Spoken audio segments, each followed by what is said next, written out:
Joining me now, defense and trial attorney Misty Marris, also lawyer and jury consultant Linda Moreno, and CNN legal analyst and former U.S. Attorney Michael Moore. Great to have all of you here.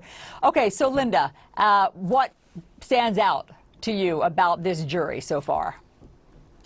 Well, you've got a pretty diverse jury. About half of them are gun owners or have relatives in their families who own guns. About half of them or more have had a drug addiction touch their families. So this is important. This is a cross section of America, and these are the kinds of jurors that are going to figure quite largely in the decision making. Don't forget, the court's questions to the jurors were in three categories: politics, guns, and drugs. And those jurors who had very strong opinionated ideas about any one of those three would not be able to sit in fairness in this jury. Interesting. Okay, so Michael, obviously the Biden family is well known in Delaware. According to the Washington Post, quote, there was a female prospective juror who they said laughed out loud when she realized what case it was, asked her opinion of Hunter Biden. She said, quote, not a good one. So she was dismissed. But the point is, what impact do you think that high-profile cases and defendants like this have on juries?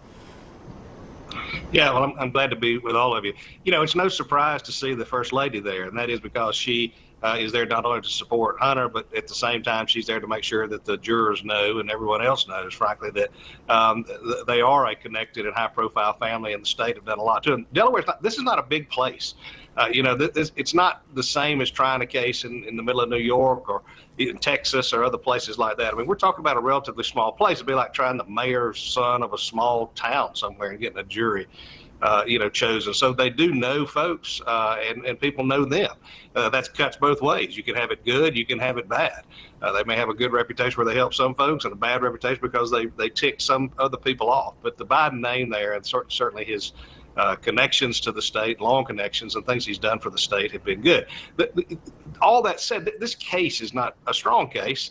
I think it would have never been brought, but for the fact that it's a Biden. I mean, this is not a case that a federal prosecutor would relish to bring. I mean, and they're having to rely on a book that he wrote to say that he was using drugs. But also, Michael, witnesses. I mean, there's also his own memoir says that he was using drugs, and witnesses. What? I mean, right, but to say what? That there's been one appellate court, a circuit, that's already basically said this is an unconstitutional type statute, and so now we're bringing this case to say basically, well, at some point he may have been an addict. He said in a book he was an addict. I mean, that's like having your insurance policy canceled because you wrote a book about diets and said it, and they said, well, you must have been fat and didn't tell us at the time. That's ridiculous. I mean, this case is being brought on the basis of something that is.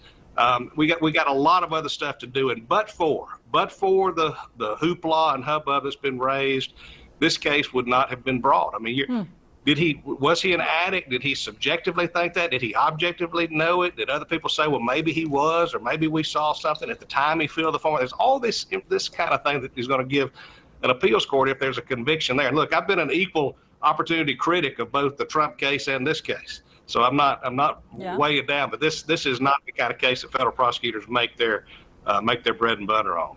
Misty, do you agree? Because obviously we don't want illegal drug users to have guns, and so do you agree that it would never have been brought against someone else? I'm not sure it would never have been brought against somebody else, but Michael is hitting on one of the primary factors the defense is going to raise, and we're likely to hear about it in opening statements. So prosecutors are going to say, this is an easy case. There's a form that you fill out. He lied on the form. He was a drug user. He was a drug addict at the time. Look at the form. The box is checked. Here's what the defense is going to argue. One of the arguments relates to the exact language on that form and whether or not addict was actually defined. And they're going to focus on whether or not Hunter Biden saw himself as an addict at that time. He had just finished an 11-day rehabilitation program. He had been living with a sober partner for a certain period of time. They're going to look into his mind and say, was he an addict? So that's one of the primary defenses that's going to be raised, and we're likely to hear about it in opening statements. The other arguments that the defense is going to raise was that form tampered with. There's a form from 2018 that's on file. That is the form that was created at the time he bought the gun. But there was an annotation on a copy of that form that was written in 2021. So the defense is going to attack the veracity of that document. Was it accurate at the time? And then the last one is this gun, the actual gun that Hunter Biden had in his possession for 2 weeks. They're going to talk about chain of custody. It was not tested. There was cocaine residue that was found, but it was not tested for 5 years. So those are the defense themes. There's going to be these three themes that the defense is going to raise in order to get to that idea of reasonable doubt. Okay, thank you all for the preview. We will be watching closely today. Okay, meanwhile, Attorney General